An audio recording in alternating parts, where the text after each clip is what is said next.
بس ډېرې دا سوچ وکړي چې الله دا زما څه ګناه کړې ده او په هغه ګناه تا زه رانیولې او دې استغفار ووایي. دا بهترین عبادت دی. استغفر الله الذي لا اله الا هو الحي القيوم واتوب الیه. دې نه بهترین شی بل نشته. قرآن شریف کې الله تعالی فرمایي وما كان الله ليعذبهم وانت فيهم. وی چې ته تر څو موجود یې په دې خلکو کې نو عذاب به نه راځي. او اهل مکه کې چې په مکه کې تر څو پیغمبر مبارک موجود و نو د هغوی عذاب نه راته. خو چې حضور پاک د مکې نه مدینې ته لاړ مختلف عذابونه پې شروع شي. او بیا څه فرمایي وما كان الله معذبهم وهم يستغفرون. څوک چې د خدای نه بخښنه غواړي چې الله ما معاف کا، الله ما معاف کا، الله ما معاف کا، نو هغه له خدای پاک عذاب. رسول الله مبارک فرمایي انی استغفر الله كل يوم 100 مرة او في رواية اكثر من 100 مرة. زه روزانه 100 کرت استغفار ویم. رسول الله مبارک فرمایي تاسو چې څومره یې دلته د استغفار یاد کې زده کې. استغفر الله الذي لا اله الا هو الحي القيوم واتوب اليه. استغفر الله الذي لا اله الا هو الحي القيوم واتوب اليه. کدا امنیت د خپل جمعات د امام نزده کې یو ټکی زده کولی شي. نن استغفر الله بیا سوی استغفر الله الذي لا اله الا هو. دا سبا یاد کا بل ټکی استغفار یاد. روزانه سحر وختي 100 پیرې استغفار وایه. ټول 15 منټه پې نه لګي، 10 منټه پې نه لګي په 100 وکړت. نو 10 منټه کې ته د خدای نه الله پې خوشحالېږي، د عذابونو نه به خلاصې او د الله د مصیبتونو د فتنو نه به خدای پاک محفوظ ساتي. او حضور پاک استغفار ویلی دی. نو چې څوک هم استغفار وایي په هغه به د خدای عذاب نه راځي. د قرآن وینا ټول ملګري دا زده کې استغفار. زموږ علما خو 313 پیرې وایي، 314 کې علما وایي دا کمال دی چې د بدر شرکا چې بدریین 314 او په دې انبیاو کې یو خاص تعداد د رسولانو دی. رسولان هم 314 دی. او اصحاب طالوت چا چې د نهر نه تجاوز کړی او جالوت یې وجلو هم 314.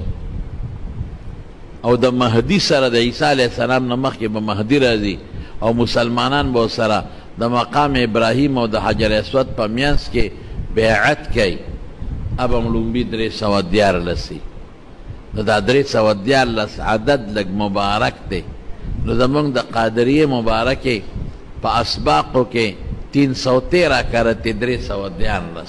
نو که 314 ویلې شی خو ډېره ښه خبره ده. خو که 314 نه شی ویلې نو رسول الله مبارک وي سهار زه 100 کرته ویم. دا ټول زنانو ته مو رسوي، تاسو ته م ویم. دا زده کې یاد کې استغفر الله الذي لا اله الا هو الحي القيوم واتوب الیه. معنی څونه ښکلې ده. استغفر الله، الله نه معافي غواړم، بخښنه غواړم. څه مطلب چې الله ما ته ټول ګناهونه معاف. کوم خدای الذي لا اله الا هو چې بغیر د ده نه بل خدای نشته. الحي جمدې دی، مرګ ولا نه راځي. القیوم دا چې څومره نظام دی د دنیا د اسمانونو د فرشتو د کبانو د دې مخلوق دا ټول الله په لاس کې دی. خدای نیولی. څومره به الله په دې خوشحالېږي. که دا نشي ویلی یو مختصر هم شته. استغفر الله ربي من كل ذنب واتوب الیه.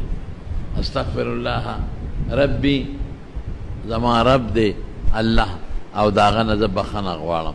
من کل ذنب د هرې ګناه نه واتوب الیه. الله ته توبه وبس، الله ته رجوع کوم د ګناه نه چې خدای ما ته زما دا ګناه معاف کړي.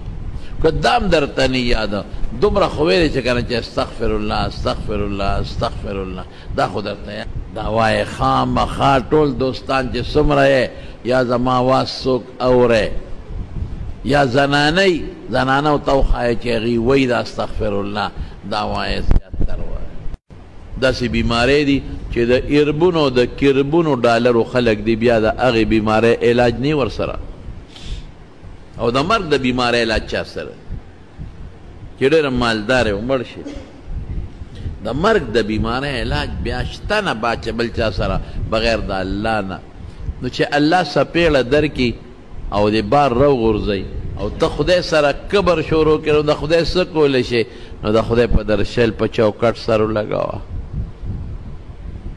د خدای په درشل او په چوکاټ سر ولګوه او خدای ته چغه ووه او څه ووایه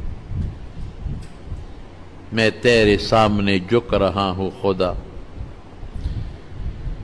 میں تیرے سامنے جھک رہا ہوں خدا خدا ستا مخکې د تا ته ټیټېږم او بل چا ته نه ټیټېږم میرا کوئی نہیں اللہ تیرے سوا میں تیرے سامنے جھک رہا ہوں خدا اللہ ستا مخکې ټیټېږم دا ووایه چې خدای تا ته ټیټېږم میرا کوئی نہیں اللہ تیرے سوا ستانہ سوا زما بل څوک نشته خدا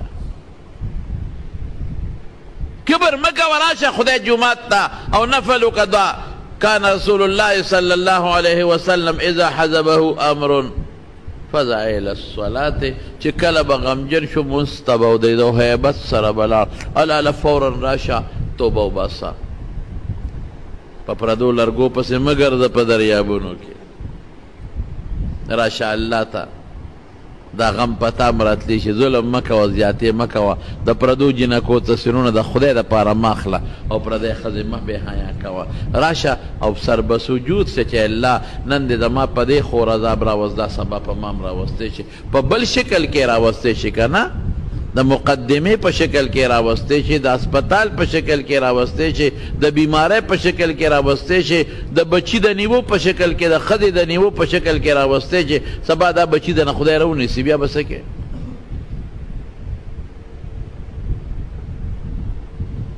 میں تیرے سامنے جھک رہا ہوں خدا ستا مخکې زه ټیټېږم الله میرا کوئی نہیں اللہ تیرے سوا ستانه بغیر زما څوک دي زه به چا لزم دقسې د خدای په درشل سر ولګوه جومات د خدای درشل ده جانماز د خدای درشل ده په نیمه شپه خدای ته پاسه وجاړه وته اوښکې وبهیوه رب العالمین ته په قسم په خدای دغه مور په دغه درشل والا بچي دونه مهربانه نه ده څومره چې الله پاک په خپل بنده مهربانه او بیا به د خدای خیال ساتي ابن القیم رحمه الله لیکلی دی یو عجیبه خبره لیکلی دی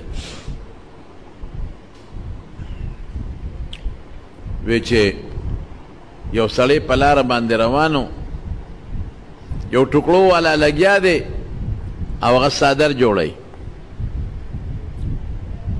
نو که ستاسو خیال وي پخوا زمونږ په دې وطن کې هم بعضې خلکو دا څادرونه به یې جوړول په کډۍ باندې اوس هم جوړی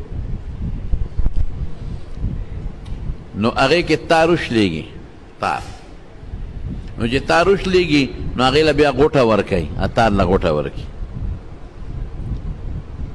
نو دې د هغه بابا نه تپوس کوي وی بابا ته چې دا کډی کیرې کې دا تار وشلېږي دې سره څه کوې وی دا چې بچې وشلېږي او تار چې وشلېږي راکاږي خو بیا پکې سوړه پیدا کېږي نو د هغې له غوټه ورکړم نو بیا خپل کار شروع کوم وی دا غوټه بیا وځي که نه وځي وی بچې چې تر څو مې څادر نه جوړ کړی که نه او زما کډی چلیږي زما په هغه غوټه نظر وي چې دا بیا ونه خېږي چې دا ښه په تارونو کې جوخته کم او ګیری کمه نو بیا ته نظر خوا کم خو تر څو چې دا ښه جوخته کړې ماني نو زما په نورو تارونو نظر نی په چا مې نظري په هغه غوټه مې نظري چې دا غوټه بیا ونه خېږي کمړه چې د خدای نه جدا شو که نه کمړه او د خدای ته جړه او فریاد وکړو او د خپل زړه د خدای سره غوټه که غوټه د خدای د رحمت سره نو د الله پاک په دغه غوټه خصوصي نظري چې یو ځل خدا بنده د ده کنیکشن زمانه شلیدلی دی د ده تار زمانه شلیدلی دی خو د هغه تار بیا ما سره غوټه کړی زما رحم سره نو د الله په هغه خصوصي نظري ګورئ څونه مهربانه الله مونږ خفه کو یو حدیث طبرانی معجم کبیر کې راغلی دی چې څوک یو ځل د زړه نه اواز وباسي الله الله الله ته آواز کوي یا الله الله آواز وکړي د یو ځل وی که نه الله دومره مهربانه دی چې الله پاک 3 ځله تعالی آواز درکوي ولې بنده سوی ولې بنده ولې بنده دومره مهربانه خدای مونږ خفه کو دومره مهربانه ذات مونږ خفه کو او په څه خفه کېږي په دې څیزونو په دې ګناهونو خفه کېږي چې دا مونږ کوو خدای ظلم چا سره نه کوي ګوره ولکن څنګه دی انفسهم یظلمون خلک ځان سره خپله زیاتېږي خدای پاک مخلوق سره ظلم سوال نه پیدا کوي خدای ظالم نه دی خدای ظلم نه کوي خو موږ د خدای نه ځان لرې کوو موږ الله خفه کوو نو چې موږ الله خفه کړو نو د الله څپېړه خو بیا زما د څپېړې په شانتې نه ده خو بیا مضبوطه څپېړه ده